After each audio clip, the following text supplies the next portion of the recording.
It's just hilarious how I've explained this to you a little yesterday, to Florio, and yet still people sit here and go, the lights are going out as we are trying here. to silence you. Yeah, right. They're like, shut up.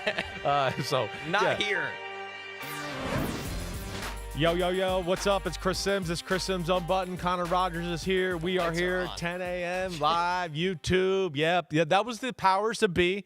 They knew some of my conspiracy theories were probably correct. They were letting me know they were watching, right? That's what I feel like that was happening there. Trying to silence you. They're trying to shut silence you down. me. He's gone too far. Watch out. The Titanic is too far. It was not an inside job. No. Man. But happy 420.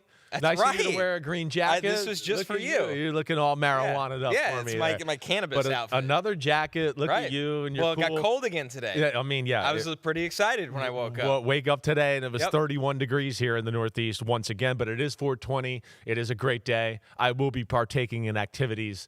It doesn't have the No same luster way. it used to, because it used to be kind of a forbidden thing. Like, hey, this is the day we can all go out and smoke, and just everybody lets it be, and like, yeah, you just screw it, right? It was like at one point such a great day. Still a great day. Definitely gonna Lost its shine. Yeah, it's lost its shine a little bit. It's lost its shine. It's legal everywhere. You can do it whatever. Every day is 420 to a degree, but yeah, we'll be enjoying some of that later this evening. I guess it's how people during Prohibition felt going into a speakeasy. Yeah. That's what 420 was for you for so long. Yes, I mean, we've come a long way. Right. We've come a long way in the marijuana conversation. I mean, right, if I have regrets in life, one of them, I told Florio this today, would be that I was in on the marijuana thing way before everybody else, and was always like, I should open a dispensary, and had some people approach me about it. But, you know, when you're a football player, like, I don't know if that'll be great look for me to have a weed business on the side as a quarterback. Death sentence. It was a death sentence, exactly right. And then when I got done playing, same kind of thing. Well, I don't know. I'm going to go into coaching, and oh, yeah, hey, Coach Belichick, I got a marijuana company too, right? So you kind of like chicken out there. But I look back at it now and go, oh, man, I could have capitalized, because I was really ahead of the game in that department. You're an advocate. I was literally the first one with like friends and stuff to be like, why are we going to drink all the time? Like, smoking's so much better for you, and do that. And, you know, they give me credit for that. But yeah, it's going to be a good time tonight. You actually truly could have been like I could have out been in front of. no doubt. It was a boom. It just my kind of blew friends up all at say once. it all the time. They're like, Chris, you'd be worth $1 billion if you just went on it when you were supposed to go on. That's exactly right. You could have like bought a sports team. That kind of money. Maybe, right. Yeah. You're right. I don't know which one. I could have been running the Giants. I could have been doing that. But yeah, so that's always a great day. And yep, I'm probably, I got some good haze today that I think I'm going to smoke for 420. Well, nice. Speaking of, Yeah. what a crazy weekend. Yeah. Because forget the news, and we're going to get to the news. Yeah. This is the weekend, the only one of the year you do your mock draft. Yes. But also, the top 10 gets bombarded in the middle of it. So I was telling you, like, I Sunday had some things in life to do, right? With my kid had 7-on-7 at high school football, so I wanted to go see that, right? I had some other things in the afternoon, so I was like, I'd really like it to be done, you know, Sunday morning. I was done Saturday night. I literally was like just about to have a drink and a smoke and be like, all right, I got done with the damn mock draft. Holy crap. A 420 appetizer. Exactly. That's and right. my son runs in and he's like, oh my God, Dad. And I'm like, what? And he's like, the Giants traded Dexter Lawrence to the Bengals, pick number 10. And I was like, you know, first off, I was like, wow. And then I was like, oh, my mock draft. Shit. It's totally screwed. Because as you know, one or two changes, all of a sudden there's 12 changes. That's exactly And you right. start to go, oh, gosh, that affects that. Oh, now this team's not going to pick him because he's off the board. So I woke up Sunday morning like, I got to get doing this, and, you know, went to work on that. So, yeah, got it done. Have some trades in my mock draft this year. That was big news. Before we get to the big news, I do want to tell you this. I had one of the more embarrassing moments of my life last night. Life. At Nobu. Okay, 57. You know I like to go there. Do you have like a table? I got you it sit at in. every Yeah, time? I actually do. It's the same table that I saw Michael J. Fox at. Right. So here I am again. I've seen Noah Lyles there when I'm there, sat next to me. I mean, I mean, that location. Yeah, it's pretty big time. Yeah. Phil Jackson, Al Pacino. I mean, you say it. One of the spots in New York. Exactly. Yeah. And of course, it's the best to me sushi, Japanese food you can find. But so now last night I'm sitting there with the wife. Now I've had some drinks and I'm participating in 420 activities on 419. And I'm sitting there and some guy walks in, tall black guy, and I'm like, man, I know this guy, and blah, blah, blah. And so my wife, and I'm like, man, that's Dwight Gooden. That's the doc, whatever. I get up, I shake the guys. I have to go to the bathroom, so I got to go pee real quick, and he's just sitting down. So I'm like, oh, what's up, Doc? You're the man, blah, blah, blah, Doc Gooden. I walk away, I go to the bathroom, I sit down. My wife's kind of like, wait, so who is this? Like, explain this. She's like, he kind of gave you a weird look when you said hi to him. And I was like, oh, no. And then she's like, so wait, who is this? I was like, I think it's Doc Gooden. She's like, well, when did he pitch? And I was like, well, 1986. He was like, and she's like, Christopher, this guy's not that old. So I'm now looking, and I'm going, oh, gosh. Oh, my gosh. I'm like, you're right. I don't think it's Dwight Gooden. It's Chris Middleton, the basketball player, right? So look, they have a similar look, okay? I think it's the jaw structure. Dwight Gooden's a little older and wrinkled looking here, okay? But and Chris Middleton on the left right now has a mouthpiece in his mouth, so I think that makes his mouth look a little different too in this picture. But when my wife brought it up on her phone, she was like, oh, I think you are right. I think this is Doc. And then she was like, wait, no, it's not. This is not. And so I never got to say anything to the guy again or anything. But when he shook my hand, he looked at me like, what the hell are you talking about? And the guy that was across from him also looked at me like, what the hell are you talking about? And I was like, yeah, what's up, Doc, legend? And I walked away. What a horrible moment. Well, I Chris was so Middleton, here's your apology. If you're out there. Chris Middleton, I'm sorry. I really am. I actually got a lot of respect for you as a basketball player. But, man, Chris Middleton's 34 and Doc is 61. Yeah, it's a big age difference. A big age difference. I F that up royally. Oh, man. Yeah. You know what's funny? If you just said, what up, Doc, and then, kept it moving. I kind of did, so that's where he might not really know. He might just be like, what? Some people just call people Does he think I'm the names. shot doctor or something like that? I don't know. You never know. People are out saying ridiculous stuff. Right. But if you said Doc Gooden. I didn't say Doc Gooden. I think I just said the doc. I think I did. So, yeah. Man. But I think you're moment. okay. All right. Either way, yeah. I've had great moments there with Michael J. Fox. That was not such a great moment right there. I guess, it's your place. You were feeling comfortable. You have your own table at I Nobu. totally was. Made too quick of a rush judgment under the influence, and I misevaluated the situation. You know what, though? Credit to you for opening your own show with it. Thank you very much. Because some people would never want to relive that ever again, and you laugh at yourself as well as anyone I've ever met. Thanks, man. I appreciate it. I think everybody else would find that funny, even Chris Middleton, if you're out there. A happy 420. The chat loves that, of course. Piss Missile Pete said, do the show on gummies together. Yeah, I know. We talked about it. Yeah, I sent a text out during the week. I greenlit.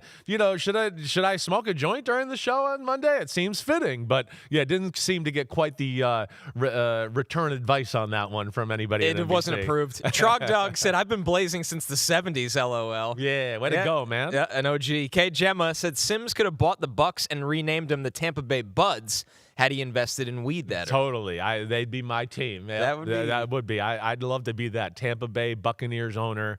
I think I'd keep the Bucks, though. I wouldn't change them to a weed name. We got to keep it professional. They have one of the best logos and aesthetics in football. They do. They definitely do, yeah. Like Grenade said, I got secondhand embarrassment just hearing this story. Yeah, it happens. Totally. My wife was embarrassed.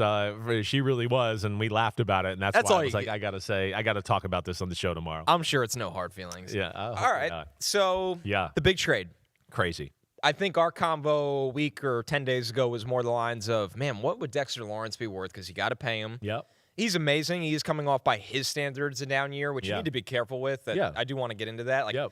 When this trade went through, I think a lot of people forgot how dominant of a player this is. Exactly. But I'd be lying if I said I wasn't surprised that they were able to acquire a top 10 pick, the 10th overall pick in this trade. It's jaw-dropping. That's jaw-dropping. That's insane. Well, you don't see this. You That's don't why. see it. No, you don't see it. And you don't see top 10 picks traded for defensive tackles who are going to be 29 in the current season coming for non-quarterbacks. Exactly. Yeah. So that's where it's shocking. And Dexter Lawrence, like you said, he's awesome. He's an awesome football player. There's no question about that. Last year was a down year. It was not his best year. It was still good. That's what's funny to me. Yeah. I think it's somehow become a little exaggerated because of how bad their run defense Exactly. was. They've that all he just takes gone to him. He takes all the blame. Right. Well, I think that Carl Banks got on him during the season last year, Which right? became a big local story. I think this is part of this. I think that's why this was more about just money. Yep. This wasn't just about that. He was unhappy with the New York Giants. I mean, the extension is nothing. It's nothing. When I first saw the extension, I went, "What? The Giants couldn't have done that?" But I had heard enough to know it was more than that. There was a disconnect there, and I think Dexter Lawrence wanted to move on just from the Giants altogether. He was done. He wanted to be somewhere else, and I think a little bit of that goes back to what we were talking about. What Carl Banks said, he announces for the team on radio. You know that. He didn't just pull that out of the air. The connection for most players would be like, well, he's walked around and he's talked to somebody in the front office or one of the coaches who said this to him, and they slandered me to him, and then he slandered me publicly, right? So I think there was some of that. I think the last year he didn't play as well. He was a little beat up. I don't think he rehabbed the way they wanted him to. I don't think he practiced sometimes when they thought he wanted or should have either way. I think their weight, they were a little worried about his weight at one point last year. So I think all of that led to a little bit of a disconnect in the situation. I was hopeful they could get something done. I really was. You heard what I've said a million times. Yeah. It's John Harbaugh. It's a new era. They believe in big people. This makes sense. We don't want to give this up. But I think at the end of the day, with the fact of, okay, the money, that's part of the situation, and he really didn't seem like he was happy with the situation, and then to your point, you get the number 10 pick in the draft, there's a no-brainer. The Giants had to do it. It's unbelievable they got offered the number 10 pick of the draft for Dexter Lawrence. I thought if somebody traded for the Giants and got Dexter Lawrence, it'd be like somebody at the end of first round. Right. Like, okay, they got pick 29 or 27. Talk about the Bears at 25 right, a lot. Something like that. Yep. Pick 10 is a game changer. And they got lucky because the Cincinnati Bengals were in a situation where they have not roster built the right way. That's right. And they are totally desperate at the defensive tackle position and the defensive line position in general. Yeah, I think it took a unique situation. And the unique situation is that the Bengals have to, in the back of their minds, be thinking, how long is Joe Burrow going to tolerate this? I think that's part of it. That was the first thing I thought, where Hot poker on their ass. Yeah. That's what he's doing. I'll be honest with you, and you know how much I'm a draft nerd. I love draft assets. I also like this a lot for Cincinnati. I think Cincinnati is being a little over-criticized because everybody looking at this is evaluating this in the sense of the number 10 overall pick if you combined every draft. I think the number 10 overall pick in this draft for Cincinnati was a little bit of a weird spot. It's a weird spot for them, for what they needed as a team. Nobody at D tackle's worth the number 10 pick. Nobody's going there. I don't think it's close. I mean, Caden McDonald, as we've discussed, would be the guy, and he's not worth 10. Yeah. As you look at their defensive additions, the corners are mentioned at 10, right? Corners. They don't need corners, I don't think. I think they look at it, and Dax Hill and DJ Turner, how they played last year in man-to-man, I think Al Golden was happy with them. So I think safety, they got Brian Cooks, right? It's a big signing for them. So I think with all those things you're kind of trying to say right there, they were in a spot for what their team needs were at pick 10 that nothing really matched up exactly for what they needed. I've done mock drafts where I get to 10 and I'm like, am I just going to take Dylan Thieneman here? Yeah. Where it's like, I like Dylan Thieneman, but I'm in a spot where I don't know what to do with the Bengals if Caleb Downs went, if the pass rushers went, and they do. They go. That's what happens. They go. Right. So we're going to get to the Giants side because now the Giants are massive players in the draft. But I just wanted to start with, people need to be careful with going, oh my God, how did the Bengals do this? Because if Dexter Lawrence is a Defensive Player of the Year candidate in October, and he's been before, maybe not last year, be motivated. You're looking and going, Joe Burrow, you got to try to win the Super Bowl when you have Joe Burrow. They came close. You got to keep Joe Burrow happy. And the money, I mean, to add 1 year, we were talking $34 million a year. Exactly. It's not he that got bad 1 year, at all. $28 million extension. So it's a big price to pay, but I think they were in a weird spot in the draft for what they needed. And if Dexter Lawrence is motivated, and I think he will be happy and motivated here, the Bengals are going to be a real problem. Without a doubt. And the Bengals were not going to get anybody that fit their needs and help their team at pick 10 better than Dexter Lawrence. So I'm with you in that. Both situations here. Now, what I would tell you is the Bengals put themselves in a disparate situation in building their team to where they had to trade this type of asset to get this type of player. That's what I will say. And I'm going to listen. The Bengals without Dexter Lawrence, for my money, I would go, it's a borderline worthy NFL starting off defensive line. Like you got to question it a little bit. Yeah. I mean, Boye Mafe, they gave him $20 million a year. He's got 5 sacks in 4 years, right? So they were desperate at DN because they don't know about Shamar Stewart. They lost Trey Hendrickson. Yeah. The other side is Miles Murphy, who they've drafted in the first round. He hasn't done anything to this point. Nothing. So you got him. They've drafted, Chris Jenkins, who it doesn't seem like they like or think he's worthy of starting. He hasn't been what they thought he'd be. Jonathan Allen, they overpaid him, and Minnesota couldn't stop the run last year. Right. And so he's really a rotational player. You don't want Jonathan Allen starting for you. B.J. Hill, yes, good player, right? Run-stopping type of guy, but still not a big-time difference maker. So, this was looking like one of the worst defensive lines in all of football. When you just talk about, is there any proven commodities or any guy that can change your game plan and change your blocking schemes here to do that? And they have nothing like that. So, to your point there, even though it's crazy, it's not crazy for the position they were in. They needed this player. They needed it. And now this gives them a fighting chance on the defensive line to be somewhat damn good, help that run defense out. And now Joe Burrow doesn't feel like he has to score 40 every time he gets on the field. So now the Giants side of this, of course. This is, man, talk about a trade that all of a sudden a week before the draft just holy crap, just blows it up. Blows it up. I mean, 2 picks in the top 10. To the year where we're talking about, well, the great thing for the Giants is in a year where we're talking about going, there's only 12 or 14 blue chip or first round real legit grades. Yeah. Well, the Giants got 2 of them. So that's what's awesome about the New York Giants. And what I'll say on top of that, too, because a lot of people are talking about, well, the Giants were the second worst run defense last year. They're going to be a different scheme altogether this year. And I think they like their defensive tackles more than the public realizes. And I don't think the public is totally giving them credit. Like, Roy Robinson Harris is a good player. He is. They like Darius Alexander, the third rounder out of Toledo. That was the one you brought up last week. Like, hey, they're expecting a big second year. No doubt. The other guy that you got to watch out for that really got a lot of hype, and it was Sam Roberts, the kid from Atlanta. He played really awesome at the end of the year last year. I know Atlanta and that staff down there was like, ooh, this guy's a player. So I think the Giants think this guy could be like starting caliber difference maker too. To where they went, I think they looked at this and went, yeah, we know Dexter Lawrence is damn good. If he's healthy, we don't have anybody better. But we actually got some good players at the position, and we got a little depth too. And when we're picking at 37, there might be another good run-stopping D tackle there to take it there, right? So that's where I look at it for the Giants. But the fact that they have 2 top 10 picks here is phenomenal. You're assured of getting one of what you call the top guys of the draft now. You're assured of it.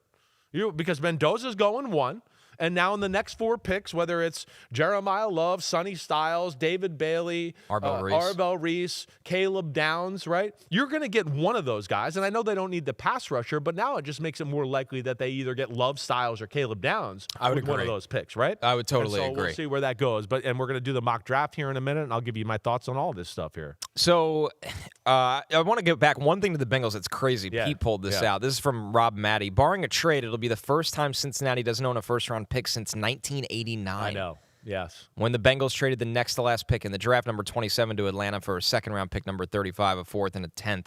The year right after they went to the Super Bowl and lost to the 49ers. That's when the draft was 12 rounds. Exactly. By the way. Yeah. To show how long ago that was. Well, they value the draft. I mean, well, because they're cheap.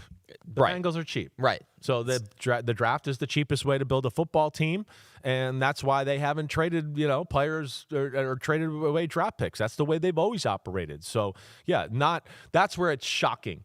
It's shocking because the Bengals usually don't make moves like this. This was a big move, but it was a necessary move that had to be done because they were, like you said, kind of in no man's land for what their team needed at pick number 10. By the way, we already got to hear from Dexter Lawrence on what the new contract already shows him. So listen to Dexy in this one. They wanted me here, and they appreciate the work that I've put in over the last 7 seasons. And, I appreciate that to them, and I'm going to do everything I can to, show them that they didn't waste it. And I'm excited. I got a fire in me that I ain't never had this fire before. So I'm excited, and I'm excited to be a Bengal. The Bengals would have leather love seats as their set. It's just something about like an old organization. It looks like a cigar room that they did that interview in. You look happy. Yes. I mean, I would be too after another $29 million. But I mean, I genuinely think, and there's a lot of reporting going on around the this. reports are out there. Like he wanted out. This was a little bit more than the money because you look at the money, the Giants would have. I think so. So this is. There's a report that the agent obviously was really involved here. This is Paul Schwartz saying, as the situation devolved, Lawrence's agent, Joel Siegel, did not want to deal with GM Joe Schoen. Yes. But Dawn Aponte and Chris Mara, with Schoen still involved, could not broker a deal. Siegel forbade Harbaugh from speaking directly with Lawrence. That's pretty common. If anyone's surprised by that, you don't want coach and player. That's what the agent's for. That was a source of frustration. Thus, they never heard directly from Lawrence, and Harbaugh's force of personality could not be put to use. That might not have mattered anyway. Money talks, and thus Lawrence wanted to walk. Yeah, money talks. I think Lawrence wanted to walk. The agent probably knew he had a deal. The agent probably knew his player wasn't happy there. He wasn't going to let John Harbaugh work his magic. The really good coaches know how to work their magic. They know how to do that. There's a reason that goes down. You know, good coaches are good salesmen. They have a magic of communicating. That's why they are who they are, right? Like not long ago, last year, actually, Trent Williams, this is what he did. The agent told him, no talking to Kyle Shanahan this time around. Because in other years, when they've done this, but even back to Washington, they've been in a contract dispute. Kyle talks to him, tells him, hey, we love you. We want you to do this. And then, Trent Williams probably moved his bottom line and gave the team a little bit of a deal. They tell the agent, get it done. Exactly right. Yeah, so that's not where, good for an agent. That's where sometimes that happens. But I think, yes, this was more than money. I do. I think this goes into a little bit of a personal thing. And I think Dexter Lawrence wanted a new, fresh start. The Joe Schoen thing, I feel bad for him because, again, this is another negative thing that's out there about him. And it is a little unfair, and people pile on him too much, in my opinion, because he has done good things. There's a lot of good he's done.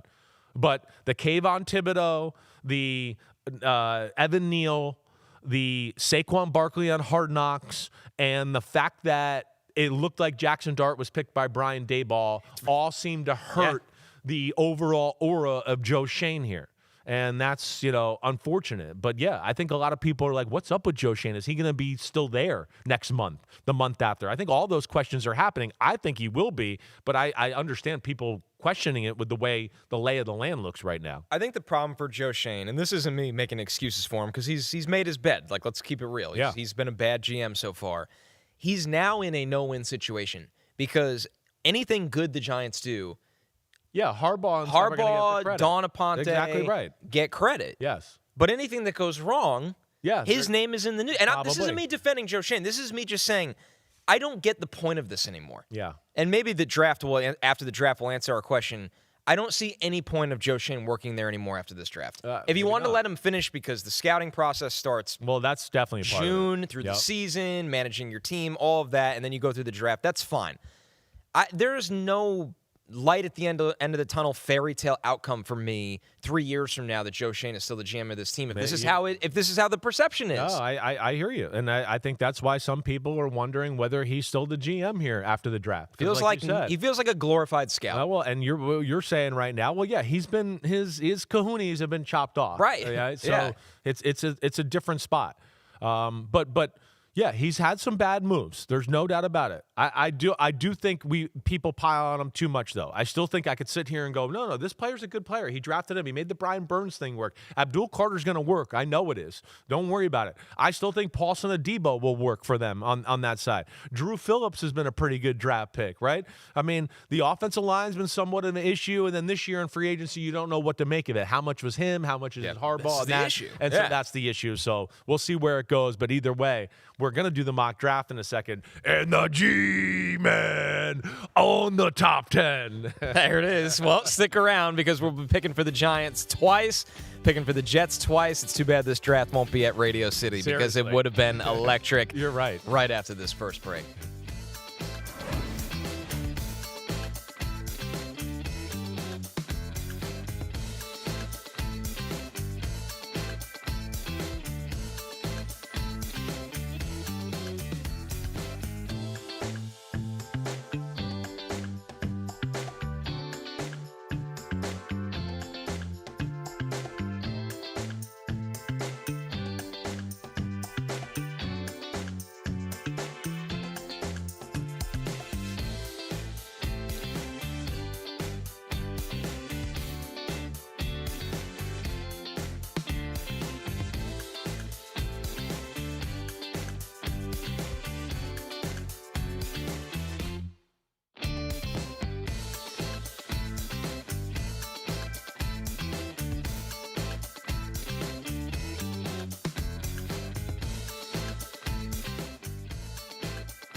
Mock Draft Monday, the only one of the year for Chris Sims. Mock. Woo, woo, woo, woo. It's here, and it's beautiful.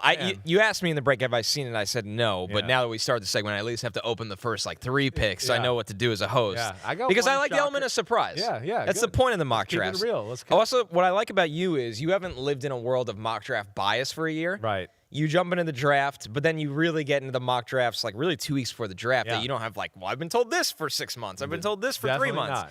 Which makes this a lot of fun. Of course, this is a predictive mock. This is what Chris thinks will happen, not what you think should happen. Right. For some perspective on mock drafts, they're like batting averages. A 30% hit rate is very, very good. Per fantasypros.com, which tracked 145 media mock drafts last year, the most accurate 2025 mock draft just had 12 correct player-to-team predictions, which means 63% of their picks were wrong. Yeah. The average was 6 correct picks. You and I both had 6. Wow. So we're average. Yeah. Which is fine. Average, yeah. I've been told that before. Exactly right. I'm not afraid of that. As Pete puts in the doc, in other words, this shit is hard. It is really, really hard. No question. All right, so last year you didn't have any trades. No. This year you're predicting 5. I am. It's the theme of it this year. Yeah. I feel like I would not be doing, this. I would be doing it a disservice if I didn't add some trades in here. So what I really tried to do, and as I told you last week, I was kind of working on it early in the week. I tried to do the draft, no trades first, just to get players on the board. And then I kind of went from there and went, ooh, wait, I have this team. They kind of need this guy. And then I tried to go from there. So I like it. As I told you, number 10 threw a screwball with Dexter Lawrence and the Bengals and the Giants the other night to where I had to rearrange things Sunday morning. But I think I got it straight, and I'm proud of it. All right, so let's get right into it. You got a bingo space, number 1. I don't think you're reinventing the wheel here. I'm 1 for 1. We'll all get one this year, folks. Fernando Mendoza, number 1 to the Raiders.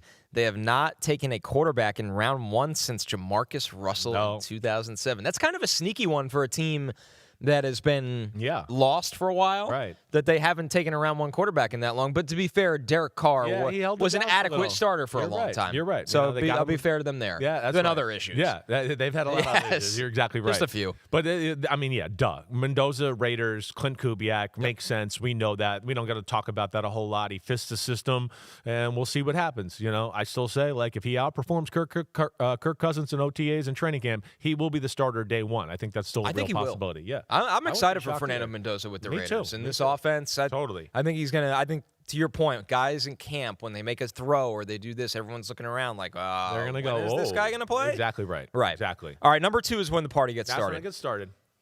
There's been a lot of debate over this now, especially the last 2 weeks. I got no inside info here. I'm just going, I don't know here. Okay. Yeah. You had a 48-hour span where we've said some of the biggest insiders, Daniel Jeremiah, Albert Breer, Todd McShay, Peter Schrager, all pivoted to David Bailey. Yes. I didn't agree with that, and neither do you. No. You think it's Arvell Reese too? I think it's Arvell Reese. I do. I just think at the end of the day, when it gets down to it, they're going to look at it and go, he's just too good of a football player. He's too good of a football player in general, and his high-end rush ability is the greatest in the draft. He just hasn't done it enough, which was the same kind of questions we heard about Micah Parsons and Abdul Carter a little bit because they were moved around so much. So I just have no doubt about it. Again, I have no inside feel here, and I certainly can understand them going David Bailey. Maybe they just want somebody to go, hey, we know this guy can do this. We need this position. It's just more, concrete. We feel warm and cozy about him being over there instead of the learning curve Arvell might have to learn as far as an edge rusher, which I don't think is going to be much. But I'm going Arvell Reese here, Jets, number 2. They should be happy about it. I would be happy about it.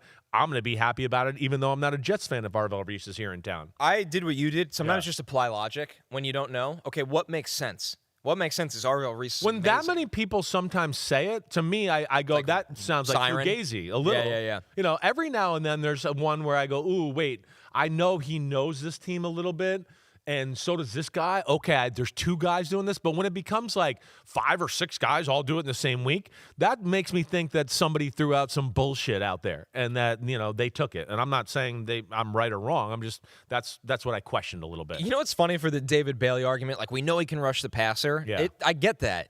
But the Jets' front 7 was so bad last year. I know Arvell Reese can be a game-wrecking linebacker. Totally. And nobody says that. No. They're just like, he's this project on the edge. No, he's an absolute disruptor in the front seven. He's as good of a middle linebacker as we've seen. Like, I don't even know when. That's what I don't understand. So that's where I look at it. And they got big D tackles this year to where, even if he doesn't play pass rusher every down, he's going to be one of the best middle linebackers in football with a totally different Jets front up there to where he's going to be free and be able to just go get the ball. All right, so the Cardinals at 3. Yeah. This is one that really a lot of people think the draft starts here. There's been debate at 2, but 3 with the Cardinals is probably the biggest mystery across the board. I feel like everybody just puts whoever the Jets don't take, that's who they're taking. It's either Arvell Race or David Bailey. Yeah. And I can understand that.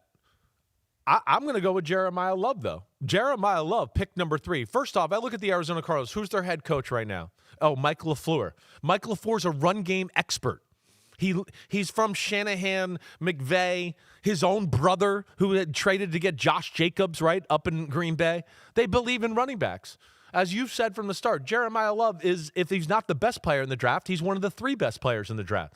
I think it's just going to be too good for them to pass up. They might go pass rusher. I can understand that.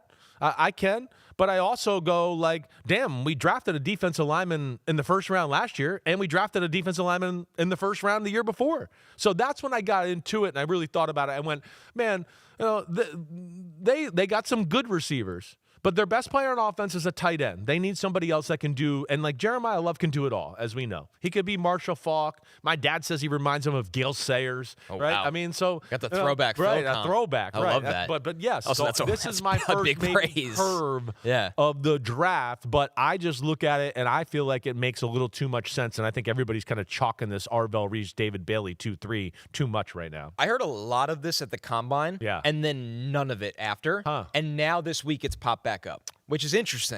Well, Schefter put out a tweet this morning that all of a sudden the Cardinals seem like Jeremiah Love is in play at number 3. And so when Schefter says it, I always pop up because Schefter does not say stuff like that unless he's heard it from somebody truly credible there. A little bias from me, but I also think of when LaFleur was calling plays, that 2022 Jets team started 7-4. It was on the back of Breece Hall. Exactly. The back of Breece Hall. And then he got hurt. Yep. And the Jets finished with 7 wins. That's where I believe he believes in running backs. Yeah. And they're not going to get their franchise quarterback or anything right here. No. I think this is the second best thing. You want to change your team around, make your offense more explosive. Jeremiah Love can certainly do that. All right, so the Titans here at 4. Yeah. We are eye to eye on the first 4 picks in this draft. Number 4, Robert Saleh gets another pass rusher like he often does in David Bailey. I mean, if the Cardinals go Jeremiah Love, I think Robert Saleh is going to run and go, what? Yeah, I mean, now I got my 2 pass rushers that are studs like I did in my prime, in Seattle or with the 49ers. Right. So I think that's what I look at and go, yeah, there's an issue there. Oladeju, right, who they drafted out of UCLA last year. I like him. He got hurt. He tore his Achilles. I don't know how much of a real pass rusher he is for the Saleh scheme anyways. But, yeah, I just look at that. Now, I could see them going Sonny Styles.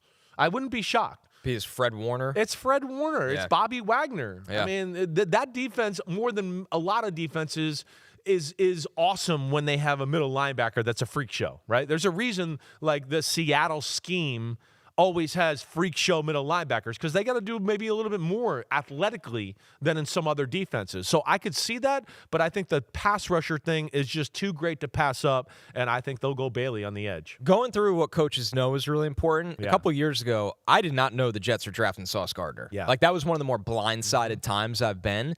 And then after, a lot of people were that were close to it were like, Saleh watched him and said, this is the Richard Sherman of their defense. And he was right. He was right. Sauce was great and was their Richard Sherman for the defense. There was other problems. David Bailey, of course, he always collects pass rushers, but I wonder your point about Styles being the Fred Warner. I know. That's always going back to okay, where were my defenses best? What guy do I need? But I would still default to the pass rusher because I would think so too. Saleh's found middle linebackers later on and turned them into that's the only reason I gave him the pass rusher. I said he found Dre Greenlaw in what was it, the 6th round? Yep. I mean, he found Quincy Williams off waivers. Azeez El-Shaair, undrafted, right? I mean, look at last year. The Niners are playing a different linebacker every week. I'm like, this guy looks awesome. They got Bethune, who's awesome. Yeah. Exactly right. So that is why I did it. That was exactly. This was the first pick pick where I was like, ooh, I don't know. Yeah. And then I went, Salah will find a gem later on. Salah will draft my guy Justin Jefferson in the third or fourth the round. exact kind of player he would take. Exactly right. That's All what right. made me go the edge. 5, the Commanders. Yeah. Now, because I'm trading. you have a trade. I am. With the Giants. This is the first time I was like, Yeah. What? You said Commanders, and you were like, wait, they're not number 5. Yeah. Hold on. Commanders trade with the Giants. One, do you think this can happen? I think this can happen. What is the thought on division to division trades? Well, that would be the only thing that made me slow down a little bit here.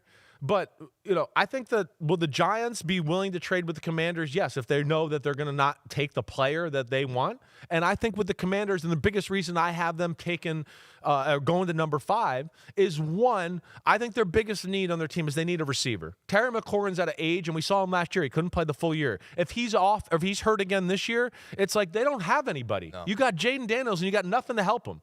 So I feel like they're going to sit there and go, the Browns might take Carnell Tate. We need a for sure definite guy that can help us out this year. Listen, I don't think Carnell Tate's worth the 5th pick of the draft, but it seems that's where he's going in this NFL draft. That's going to happen. He's going in the top 10 somewhere, and I feel like the Commanders need somebody that they know can work right now, and I think they'll be worried because the Browns need a receiver too, and they go, the Browns are going to take the Ohio guy, since they're in Ohio, and this was my first win where I went, I think this could make sense here, and so I made the trade happen. Commanders jump from 7 to 5 with the Giants. They get their guy in Carnell Tate.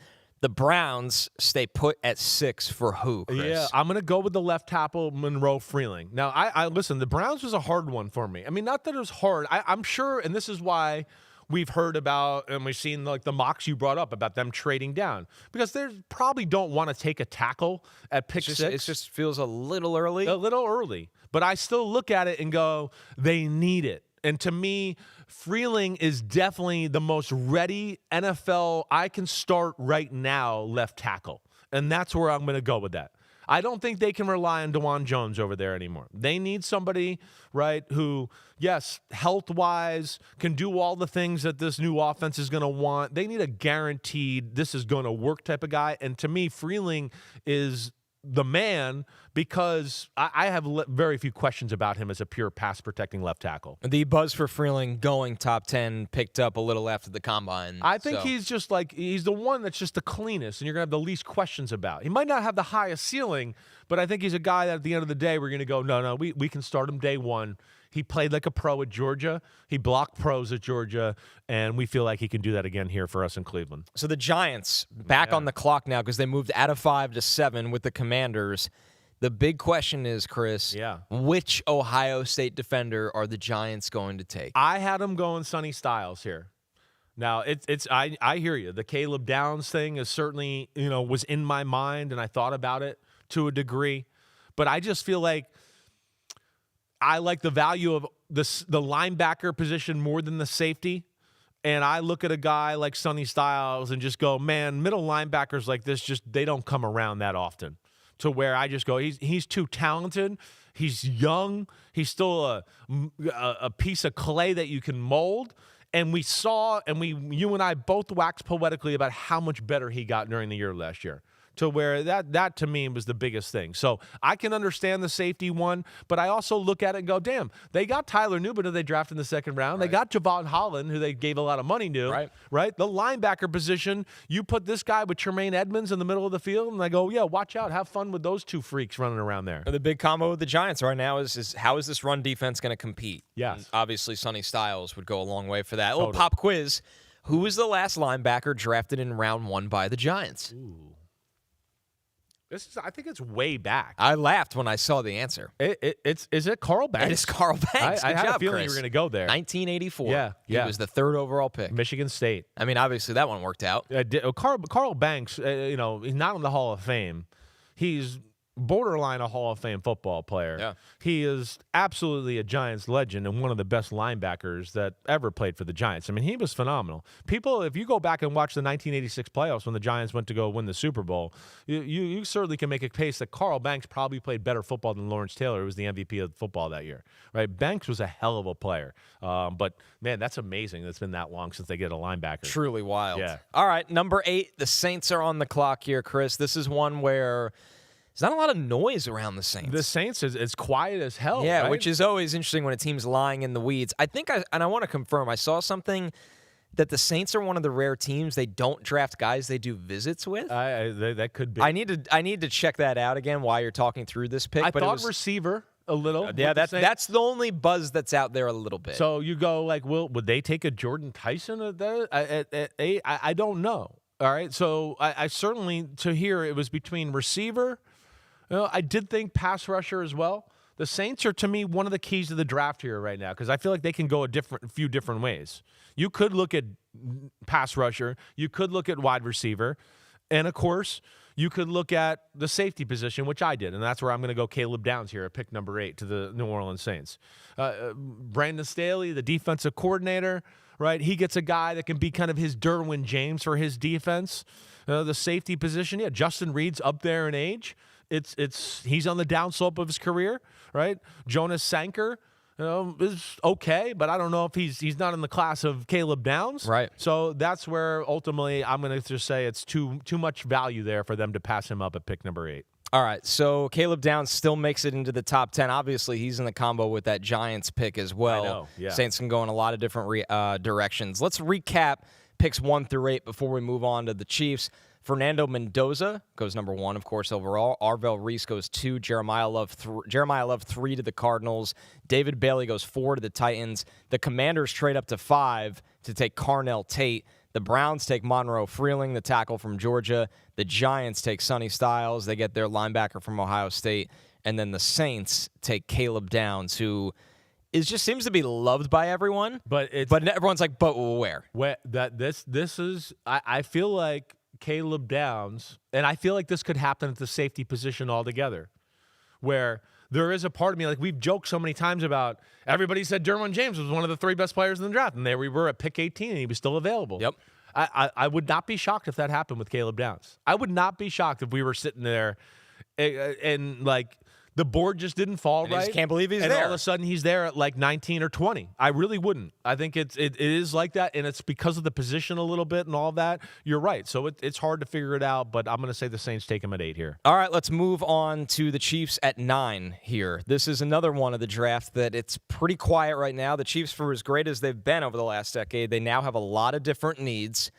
Is this where the slide ends for Ruben Bain Jr.? I think so. This is where I'm going to say it's Ruben Bain. They need to get their defensive line going. That's what they were under the radar, awesome defensive line. Their years they're winning the Super Bowl or competing for the Super Bowl. They've gotten a little old there. We know Chris Jones still good, but it's coming to an end there.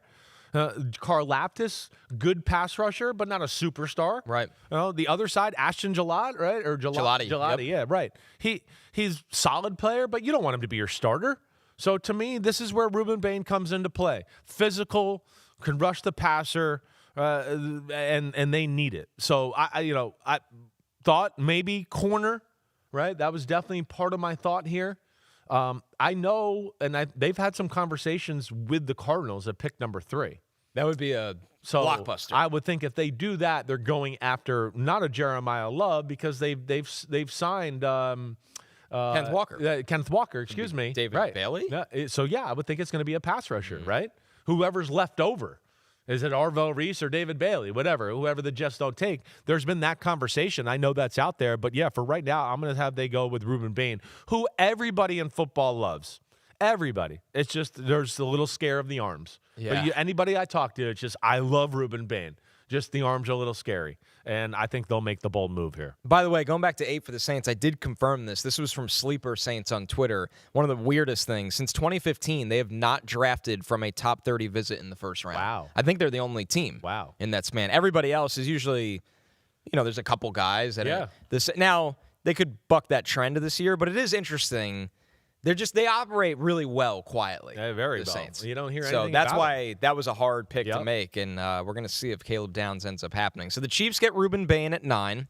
He is your number 2 pass rusher, Chris. This would be you're right. It's just getting a difference maker. Like Felix Anudike-Uzomah and George Karlaftis, especially Karlaftis, they're fine.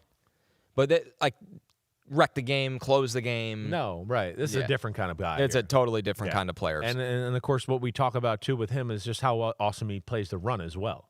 And that's where Bane is special too. He's really a complete football player. Giants back on the clock again at number 10. Of course, this is the pick acquired from the Dexter Lawrence trade. They got a blue chip defender at 7 in Sonny Styles. Now do they look offense? This can be, I do think they look offense, and I think this is why, this to me is what I would think they'd be thinking after they made the trade is, damn, we can get, Jeremiah Love, Sonny Styles, maybe at 5 or 7 or whatever, right? And then, oh my gosh, right? We were at the workout of Jordan Tyson last weekend. He's healthy. He's the man. Jordan Tyson, I would say, is everybody's favorite receiver, too. I haven't talked to anybody that doesn't say Jordan Tyson's their favorite receiver. It's just a little bit of the injury hamstring issue. So, yeah, I got him going here. But this will be a crazy part of the draft. Will somebody make a move up here to get Jordan Tyson? And I wouldn't be shocked by that either. I mean, his talent warrants that.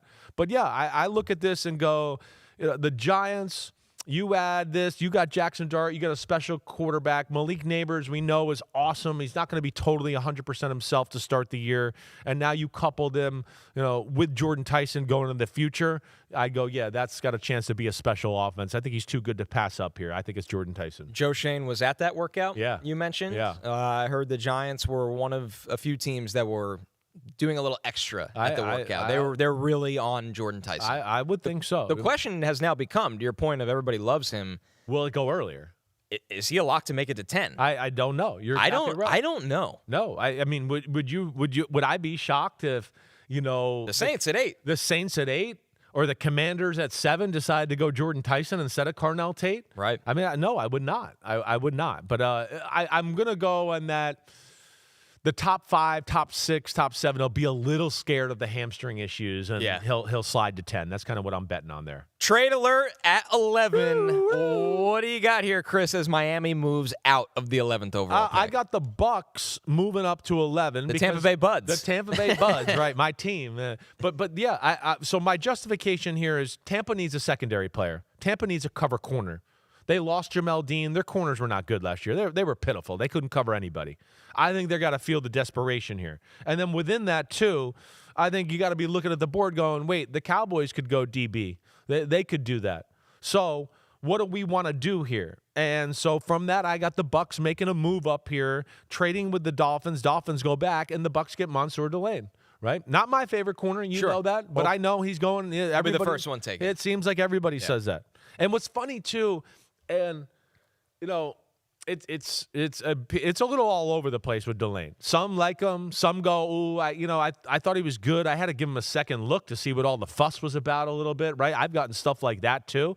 So, yeah, not my favorite, but I think in the NFL he's viewed as the number 1 guy other than Jermod McCoy, who just has the injury. I think everybody thinks Jermod McCoy is the man. It's just the injury history and what happens there. And does Jermod McCoy from Tennessee fall out of the first round like Will Johnson did last year? I think that thought's out there, right? Well, number 12, the Dallas Cowboys stay on the clock here. Yeah. And a Tennessee corner comes off the board. Yeah, and I mean, Dallas, I know. They could be a team that trades up to maybe get a Sonny Styles or one of these other players. But I look at Dallas, and, I go the corner position here and Colton Hood. Would they, I'm sure, love the Jermod McCoy? I'm just going to play the angle that they're going to play. We need somebody that we know can play. There's no health concerns. I would not be shocked if Jermod McCoy went, though, too. I mean, I think he's worthy of it. And if you takes one team. It takes one team. Yep. And they are a team that drafted Siobhan Revell, who came out of college off an ACL tear a few years ago, right? So I just look at that, and I go, it's too good to pass up right there. Other positions of need for the Cowboys. You kind of look at their football team and you go, they don't need a ton. They really don't. They're in a pretty good spot. The middle linebacker position is the position that jumps out. And that's why everybody thinks they might try to trade up to get Sonny Styles. Which makes sense. Yes. But I don't think he's going to be here at this point. No. I don't think they're going to make the trade to get there or give enough up to get there. And so I think then they're going to go to switch to corner would be my play here. 13, another trade. Oh. This pick many moons ago was the Falcons pick. Then it became the Rams pick. And now at 13, it becomes the New York Jets New pick. York Jets. I'm a mover. I'm a shaker. Yeah, I'm a dealer. There's a lot happening. Well, I'm doing mock. this I like here, but my process here is that if I'm the Jets and we need an offensive lineman and we need an interior guard, I'm looking at the Ravens going, they might take one too. There's a chance. So, you look at the Ravens, and they don't have a whole lot of needs on their football team either, but line is one of them. So I think the Jets are going to go, and I think this guy is kind of viewed as the number one guard. You can tell me. You probably know more about that, but it seems to be the consensus I get. Yep. To where they go with Venga Ioane. Yep. I almost got it there. They go with Vega Ioane to get him in the interior part of the offensive line. I mean, again, it's the transformation here of the New York Jets becoming the Detroit Lions of the East. That's what I look at here, and they're big physical people has been the motto of the whole offseason, and I think that's where they go right here and fill that guard need that they have. When you think back to last year, because there was a lot of conversation about them and Tyler Warren, Exactly. and they took Membu because they were like, he's 330 pounds. We care about our offensive line more than anything else, and that's been one of the best moves of this regime. They actually, because of how bad a lot of other things have been, don't get enough credit for doing the obvious and taking Membu. Yes. Because it would have been easy to get something shinier and faster. That's the problem with offensive linemen. Yep. Nobody really wants to take it because it's not shiny and sexy. I have this conversation with coaches all the time because they're always like, I don't really want to take an offensive lineman at 9 or 12. But at the end of the day, it's usually pays off the most. It does. And I think this is one here with what they need. I look at this because defensively, I don't know if there's anything that you look there that makes sense. Maybe they could use another corner. That was another thing I did look at. Yeah, but Hood went off the board already. Yeah, exactly right. So and I don't make sense. And I don't think get a sense they're a McCoy team. No, they're not going to. They need to win now. They can't take a afraid. chance on guys. Yeah. Exactly. They're going to go with something that they know can work for them right now this second. One of my funnier. Did you think receiver at all with them? Oh, yeah. They're all over the receivers. Yeah, okay. But I know they love Tyson. Yes. Love Tyson. Yeah. He's not making it to this range. Right. I'm sure they like Tate. Yeah. He's not making it to this range. Maybe I'm wrong. I just don't think they would draft Mekhi Lemon at that size and speed. But also, Detroit had a Monra, and that's what he gets comped to. I don't think he's a Monra. I think he's a good player. They probably like Omar Cooper and Denzel Boston. Yeah. But what do you feel like their thought is on Adonai Mitchell, right? That was ultimately what I just went, but damn, they traded for him. They got to make it work a little bit. A really good vertical number 3. Yeah. They need that number 2 in between him and Garrett Wilson. Yep. By the way, you reminded me of one of my funnier draft memories growing up. When I was a kid and they drafted DeBrickashaw Ferguson and Nick Mangold, my dad was the most excited person on planet Earth. And I was like, Dad, this draft sucks. 2 offensive linemen. It's so boring. Right. It's like the greatest thing they ever did in my childhood. Of course. That's when they were at their best. Those guys were stalwarts Went for to 10 playoffs years. and- Actually went to the playoffs. Exactly. It's just funny like how it's tough. It's offensive line's a tough sell to the It's a public, tough and sell, then but until you win games. Ask the Eagles, ask the Lions. Tell me about them. How's that going? Yep. Oh, look, Seattle improved their offensive line in 1 year, Super Bowl, right? Yep. I mean, it's not sexy, but damn, you need it. So Venga Ioane to the Jets in a trade up to 13. The Ravens now on the clock at 14. Chris, you said it. They don't have a ton of glaring needs. Where do they go here? Not a ton of glaring needs. I could see them going offensive line. Maybe even for the future a little bit. But when it came down to it, too, to me, the other thing that just jumped out was going, they need another receiver. We can't depend on Rashad Bateman to be healthy again when he's not been healthy really for, other than 1 year of his career. To me, it's just too risky. Devontae Walker, okay, yeah, good player, but he's really like a 3rd or a 4. Right. No, you don't want him to do that. To me, this is the time. So this is where I'm going to go Denzel Boston off the board of the Ravens. Yeah, they get a difference maker on the offensive side of the ball. Let Lamar have a guy where you got Zay Flowers. Yep, he can run around and do all the intricate routes. And then we got Denzel Boston who can be the X and, back shoulders, big boy catches, but also is going to be able to run intricate routes as well to where you'll be able to formulate some of the Zay Flowers stuff around Denzel Boston. Denzel Boston, I feel like not getting a lot of talk, but I feel like NFL people like him. You beat me to my question. Yeah. I wanted to stop and ask you. Yeah. Denzel Boston, you love him. He's number 1 wide receiver. Yeah. The media consensus board, which is a million different boards put together, has him 27th overall. Yes. I get that sense every time you talk about him. The league likes him more than 27th overall. I think so. Just the conversations I've had with people, and I brought this up to you last week because what I always do is I go, wait, how is Tetairoa McMillan the 4th pick and then Denzel Boston maybe not in the first round? Yeah. I don't understand that. How is that? They're the same size. I would argue Boston looks faster and has better yards after catch. He might not be quite the route runner Tetairoa McMillan is, but it's really damn close. So that's where the draft some years I want to go, wait, this year he's valued like gold. Here's the same player next year and he's silver. I don't understand it. And so, yeah, that's one where I do think the league is keeping quiet on Denzel Boston. 14 to the Ravens, Denzel Boston. 15, the Dolphins traded out of 11 to let the Bucs come up into that pick. So now they pick 15th, Chris. And this is a pairing I often give them at 11. Yeah. And you run it at 15, Francis Maui-Noah from Miami. I think they could look at it and go, hey, we don't think these teams are going to go line. We can and we can trade back, get some trade capital, and even if it's not Maui-Noah, there's going to be another lineman we can get at this spot. Like we're sitting pretty. Like we're sitting there. But I just look at that and go, they need to do something there up front. And to me, he's just too good to pass up at that point. I think that, he's made for guard. We've talked about he could do tackle too, and I probably would want to try him there too. But I think if they do take him, they would probably make him guard. I feel like just the way their team is set up right now. But that can change in the future. Either way, they need to work on the trenches. The other big glaring need they have is wide receiver. And I did think about that. But they have a pick later in the first round to where I get to that point and they get to address wide receiver. All right, Miami takes Francis Maui-Noah as they look to become a bigger, more physical football team with their new regime from Green Bay. 16, the Rams traded out of 13 with the Jets.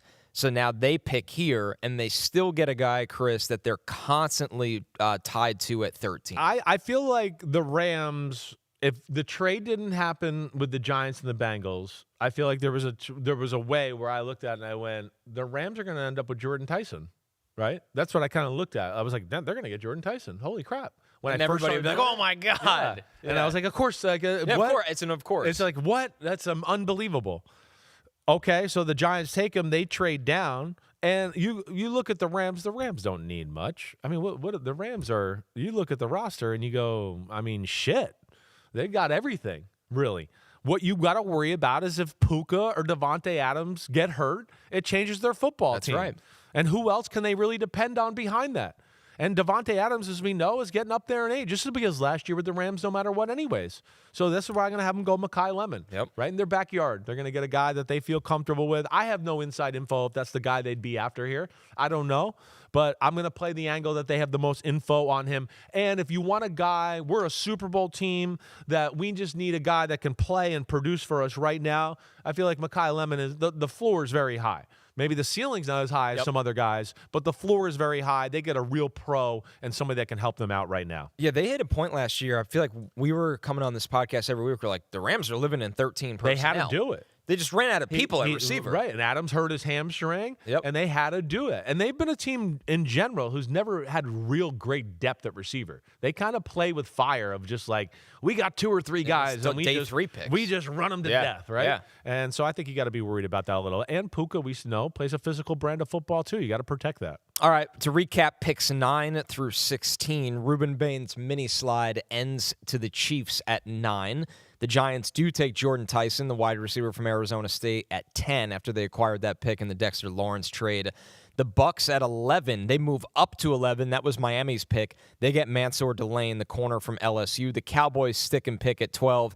They get Colton Hood from Tennessee, the other Tennessee corner. The Jets move up to 13 where the Rams were picking. They take Penn State guard Venga Ioane. The Ravens at 14 go with Washington wide receiver Denzel Boston.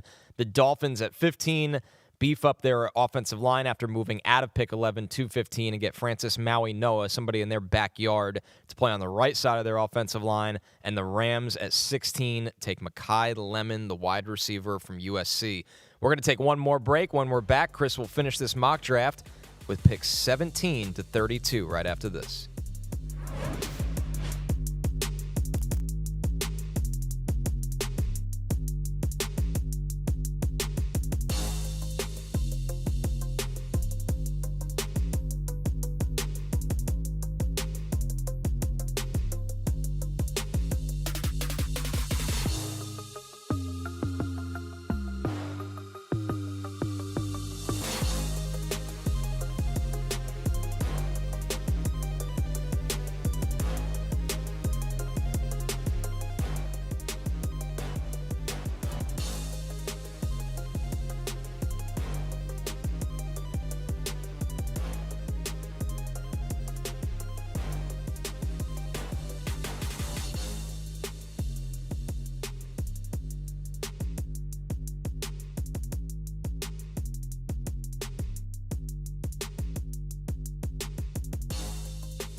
New customers can bet $5 and get $300 in bonus bets if your bet wins. Download the app and use promo code cornerback when you sign up. DraftKings Sportsbook, the crown is yours. All right. We're taking a look here at the first position drafted odds for the Detroit Lions as we return to pick 17, which offensive line is minus 300, Chris. We've heard a lot of different names connected to them.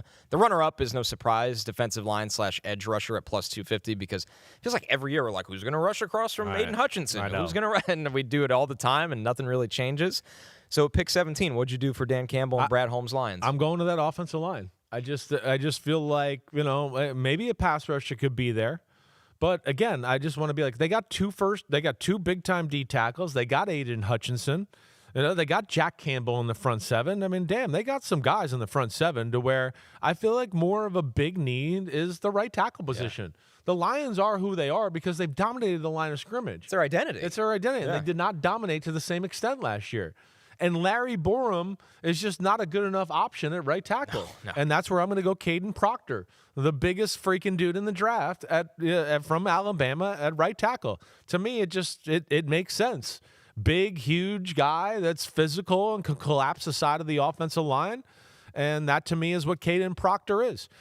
I know the Caden Proctor is another one where, I have a little concerns, but it seems like the league is higher on him than I am. And I don't think there's any doubt that he's going to go somewhere in the top 20, 22 picks for sure. I ended up kind of sitting on the fence. I think I had him 25th when all was said and done, where I'm like, God, there's big bust potential here. But if he goes to the right place and locks in on his weight like he has the last couple months, he's going to, like you said, there's just only so many people built like this. Exactly right. I mean, he's a good damn athlete. Yep. And I think they can fix some of the little mechanic things he's got to get better at and technique. I feel like this would be a good spot for him. 18, the Vikings, one of those teams that could be a little tricky to figure out. But I remember during the year, you were like, man, the Vikings cannot stop the run, which feels out of character for them. This guy would fix that right away. And this might be too high, but I'm going to go like if there's a team that likes this kind of guy, I'm going to go that Brian Flores would draft it and tell the coaching staff and the front office, hey, Caden McDonald.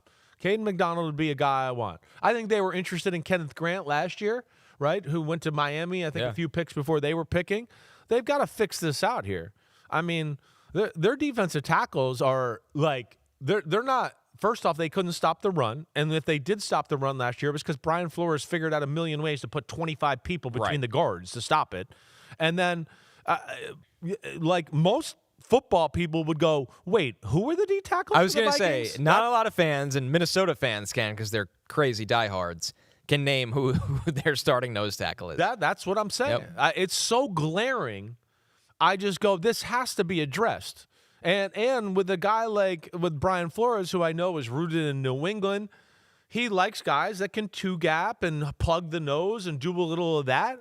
And then I think, and again, what I've heard from everybody here with the D tackles is, you brought it up everybody's worried about their third down ability to pass. So all the D tackles have gone down the list a little bit. And then a few have been shit on by their schools, and that's why they've fallen down too. And I'll get to some of them because that's what's going on. So yeah, that's the thing here. But I just think I think he's going to be able to rush the passer on third down. You know what they said the same thing about? They said the same thing about Dexter Lawrence. They did. They said the same thing. They were worried about Vita Vea. It's always the same thing. And I just go, when you get these guys in there and go, hey, on third down, we want to rocket up your ass and just go get the quarterback. The D tackle's like, what? I'll get $24 million a year if I can just push this guy back into the quarterback? Okay, I can do that, coach. And so I think it's being over-evaluated with these D tackles. I think it's Caden McDonald there. Yeah, he's an awesome player. And I would imagine he's one of the guys on the list that would have some positive reviews for I would think so. Well, to me, again, I'm just going to go back to the basic thought of like what we knew at the very start. The guy was for some people not to have him in the first round in the mock, I want to go, like, I understand there's the discrepancies, but I also want to go, hey, guys, he was the first person invited to the combine. Like, that tells you something. The draft. Somebody has told them they are drafting him if he's there. So, like, you can talk all you want. He's going, and I just think he'll go a little higher than people think he is. 19, the Panthers, often given a pass catcher after they spent a lot of front seven money in free agency. Who's the pass catcher you like for them? I think this is where the tight end Kenyon Sadiq goes off the board.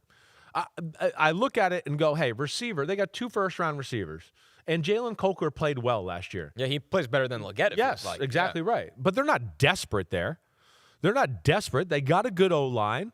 Tommy Tremble's a decent tight end, but this is a guy that's like, this is a special pass-catching, weapon you got in Kenyon Sadiq. And if you want to continue to help Bryce Young, now you got some big receivers on the outside that can do some stuff. And now you got a guy over the middle, and I could tell you as an ex-quarterback, there's a very warm and cozy feeling when you got a big tight end that's awesome in the middle of the field. It's always kind of feels like a get-out-of-jail-free kind of card when you got that kind of guy. Sadiq is like a receiver, but he's got size and he can help out in the run game to a degree. Yeah, I think this is a good mix and good match for him here. Yeah, I mean, he'll be a physical run blocker on the perimeter for you, too, which we know how important that is to Carolina. Yep. Dallas, back on the clock. This is pick 20. You had them take corner Colton Hood in the top 15. Now at 20, Chris, they get a guy you and I really like in Zion Young, the edge rusher from Missouri. Yeah, I mean, big ass kicker. And, I feel like with Dallas, too, I look at it and Christian Parker and going, hey, he's got to like his defense. I understand that. But I also believe he's into more size defensive ends. And, he's from Philly.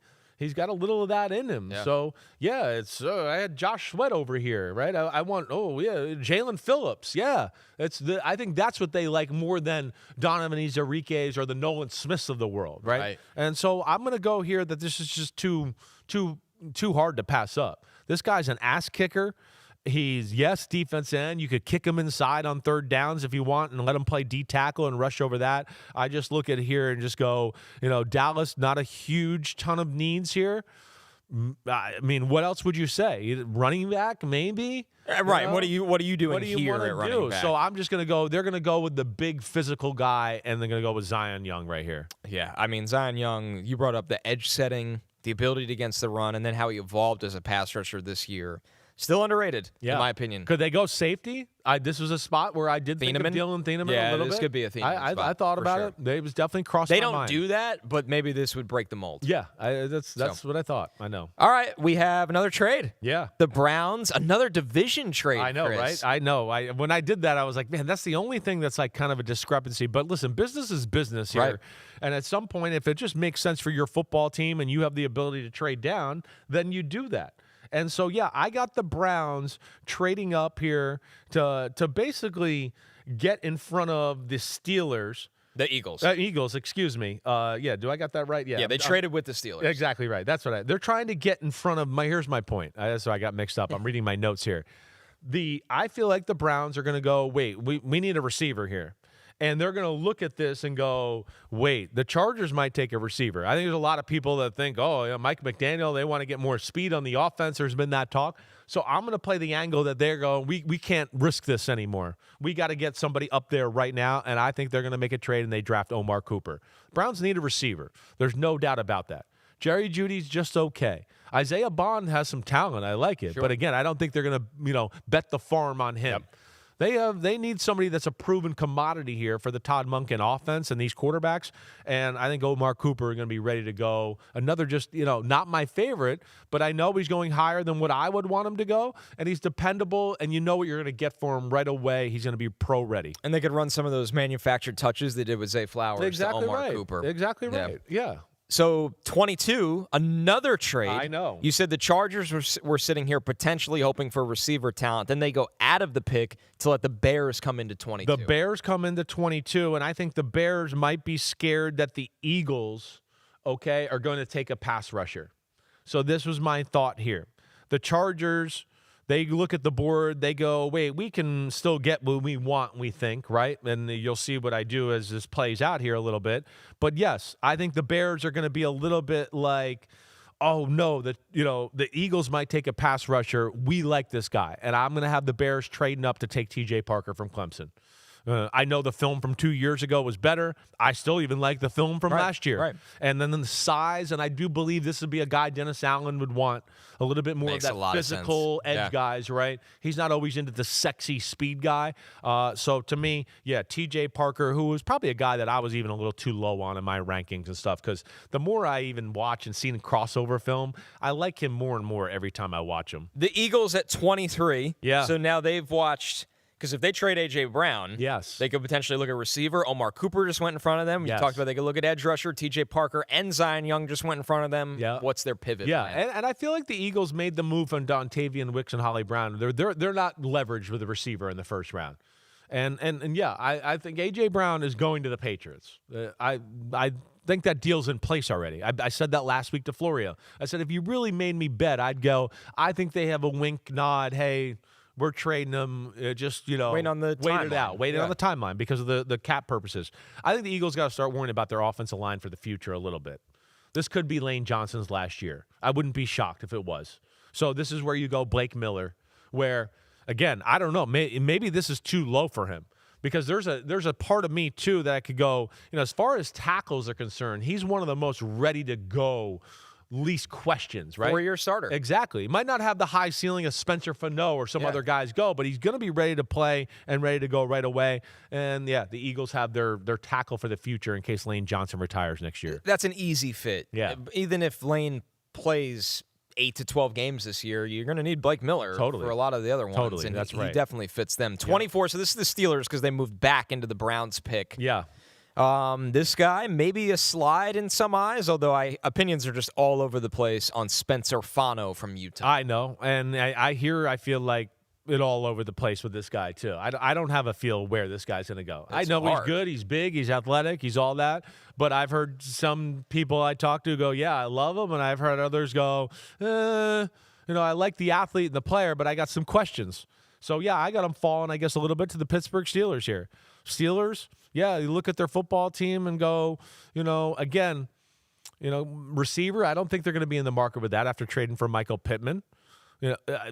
Is there a pass rusher here that they would want? I don't think so. I mean, you got Highsmith, Herbig, and T.J. Watt. Yeah. Could They'd there- have to trade one of those three. Yes. Or really the two because they're not going to trade Watt. Yeah.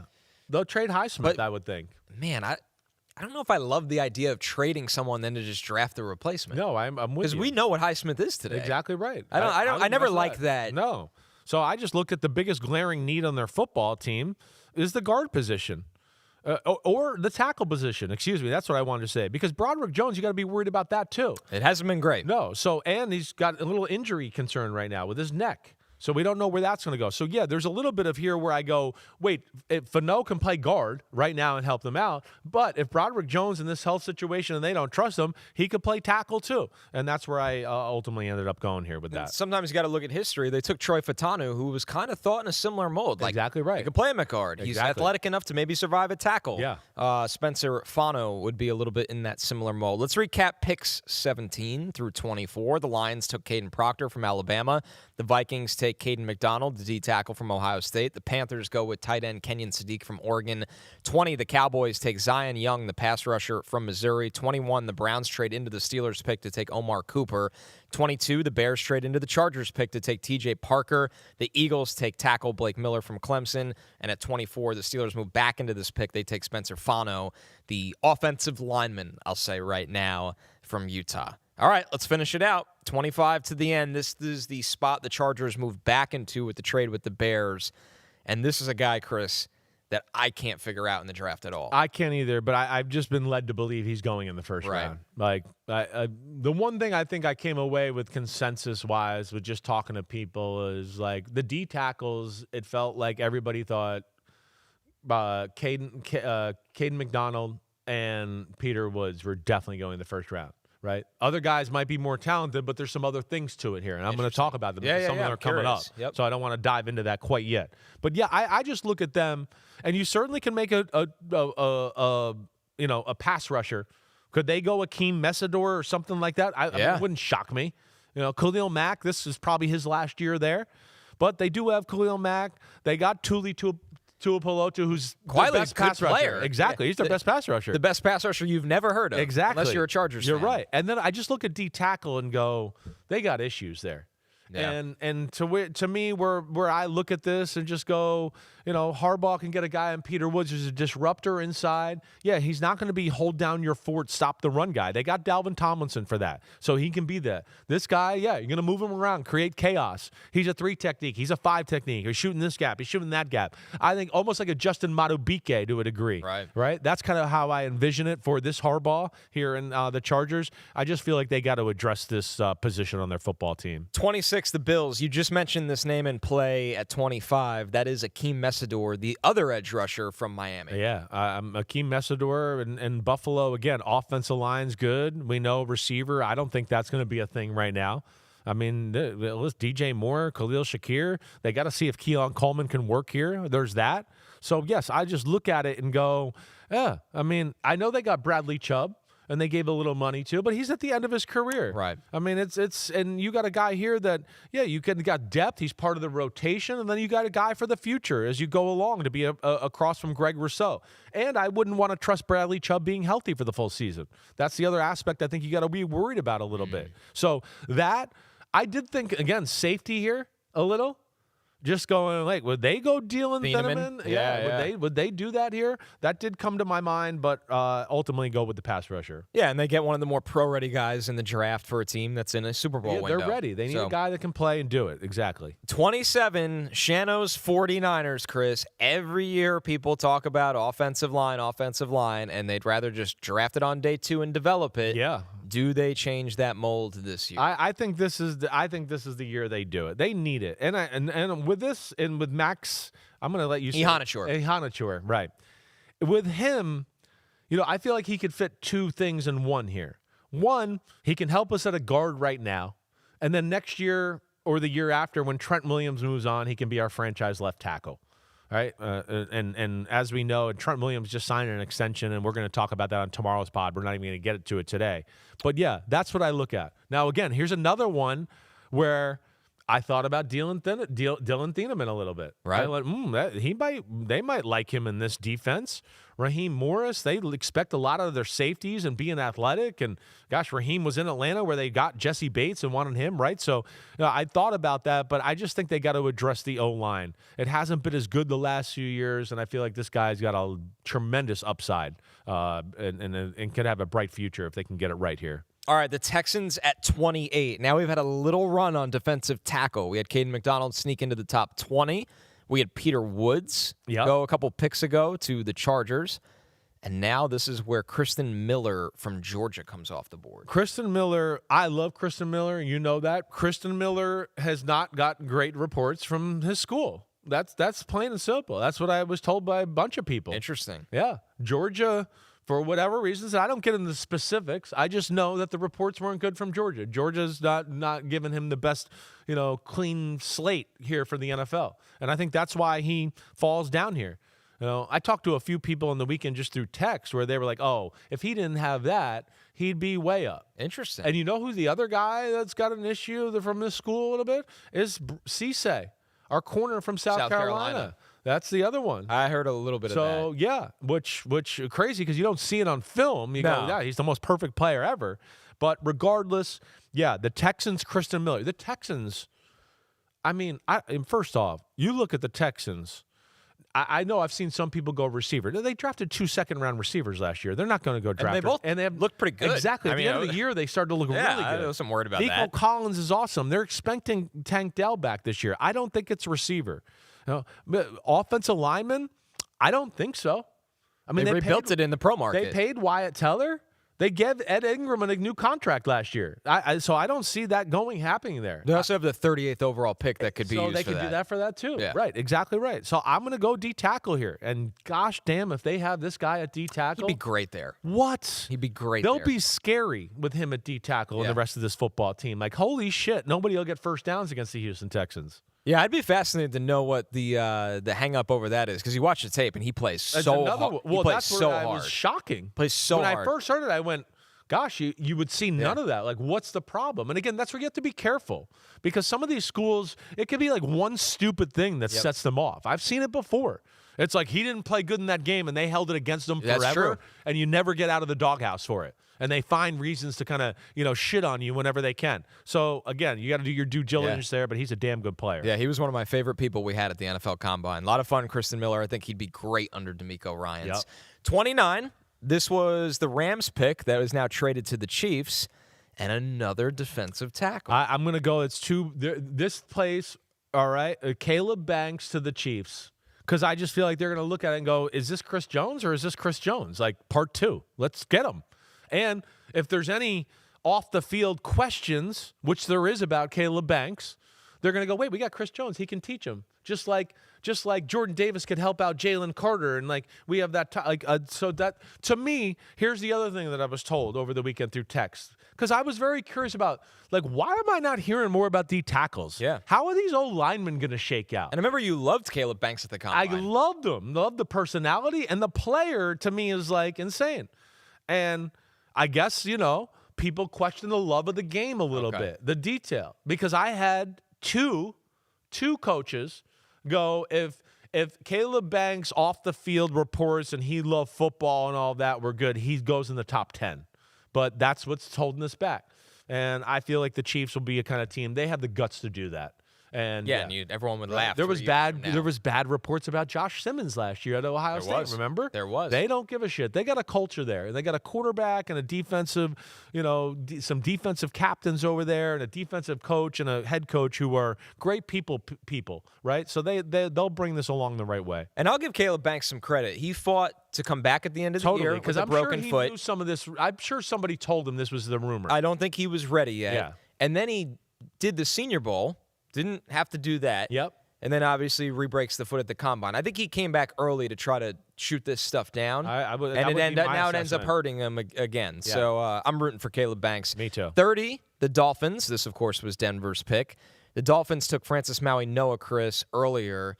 Now they look to improve the offense after trading Jalen Waddle. Yeah, they got to get a receiver. I mean, I feel for Malik Willis. I'm like, damn, man, you're awesome. Sign but there who the now. hell? Looks Who different. They're like, hey, we're taking all your support away. Yeah. Good luck. Carry us.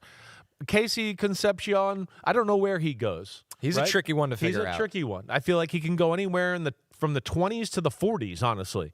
It's very hot and cold with him. You know me, I don't love him.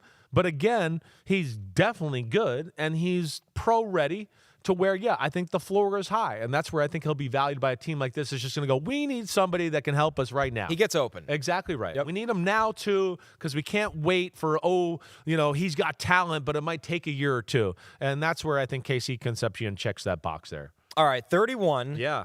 This is the Patriots. Yes. Are they going to be making this pick? I'm going to play this like this. Okay, this is a little different. Now, I could see the Patriots at 31 maybe going Dylan Thieneman. Yep. Okay. So I could see that. They got Kevin Byard there, I know, but that's for 1 year. They lost, what was it? Did Jalen Hawkins leave? He left. He went to the Ravens. Hawkins had a great year. Right. So they got the young guy, Woodson. You could have Thieneman with him. So I did think about that. But I'm going to play it this way. I think that the Patriots and Eagles have already agreed to trade A.J. Brown. I think it's done. Okay? And I don't know this for 100%, but I've heard some inklings from people around football that they think it's done too. I'm going to play that the Patriots make a pick for the Eagles. This is almost like NBA. I feel like this is I'm going to play this. This is a fun thing, all right? I'm going to take a shot in the dark. And if I'm right, I'm going to tell you, I'm the man. Look at me. I guess this. If I'm wrong, you'll never hear from me again. This was just fun. I'm just having fun on the draft. All right? I'm going to say the Patriots draft Jermod McCoy to then trade him to the Philadelphia Eagles once the A.J. Brown trade goes down. That would be wild. He's going to – well, I don't know if he's going to the draft, but – in theory, he'd be celebrating with nothing. He'll put a Patriots thing on, but they're going to be like, hey, you're going to be traded. I doubt he'll be brought to the Patriots of hey, our new draft picks. It's like, hey, we drafted you. We think you're awesome, but we're trading this pick to the Eagles.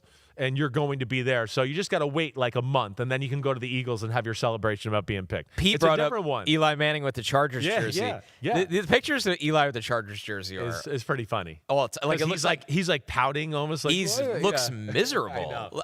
I know. He's like, oh, I'm not going to be here on this team. He's barely holding it. It looks crazy. like the commissioner's holding it for him. It really was crazy. But yeah, I'm going to play this angle here. So we'll see. It's just a little curveball at the end of the draft, having some fun with. To round out the draft, the Super Bowl champion Seahawks, Chris, where are they going to look? I thought about Jadarian Price. Yeah, that's a fun one. I thought about it. I feel like, and this is where I hate the freaking draft, and I want to swear.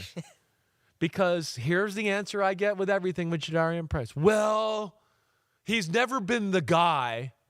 And when I hear that shit, I want to like pull my hair out and go crazy. So wait, he's got to be the guy. So he carried the ball 12 times a game, but if he carried it 17, you'd go, he was the guy. We can take him in the top 25 now. That to me is like the over-scouting, over-evaluating bullshit that goes on in the NFL at times.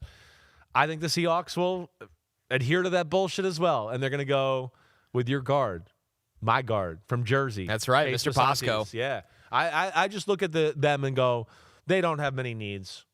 They need a guard. Right guard upgrade would be nice. Well, what's his name? Anthony Bradford is their right guard. He got his ass whooped. He's had a tough go. And in the Super Bowl, I mean, Milton Williams was eating them up and Carver. I mean, if you want to know why you heard about Milton Williams in the Super Bowl, it was because he couldn't block them. So, yeah, I think they solidify their offensive line here going forward. Basantis is close to earning, like, the most perfectly boring award. Yeah. Like, Zabel kind of fell into this last year. Totally. Zabel was like, that. Yeah, tough, hard-nosed. Yep. Loves football. He's gonna work right away. He's going to be able to plug and play. There's no questions, and that's where I think the Seahawks will love the pick. All right. To recap, Chris's picks 25 through 32. The Chargers moved up into 25. They moved back from 22. I'm confusing you here. Yeah, there's a lot of trades, Chris. Come on. I'm doing my best. Peter Woods is the selection. The Bills take Akeem Messidor from Miami. The Niners finally go O-line in round 1. They take Maxi Honachor from Arizona State. The Texans at 28, they go Kristen Miller from Georgia. The Chiefs at 29 go Caleb Banks from Florida. We got a little D-line run here. At 30, the Dolphins look to get a wide receiver after trading and moving into this pick because of Jalen Waddle. They take Casey Concepcion from Texas A&M.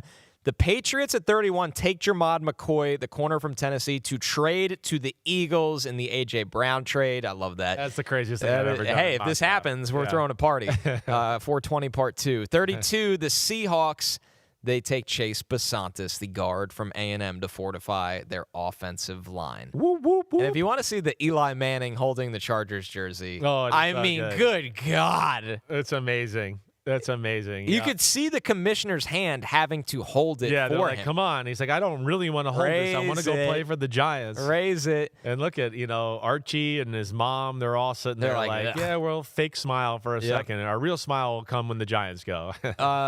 Jornar, the Hoveland, said, shout out to the people behind the camera. The graphics have been on point. Totally. Shout out to Kelsey on a very Way to go, graphics-heavy Kelsey. show. Great job, Kelsey.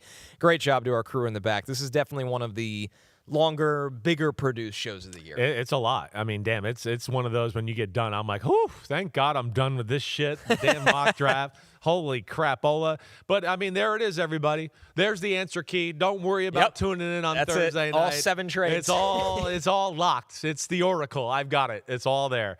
But I hope everybody enjoyed it. And, Tuesday, pod will be back.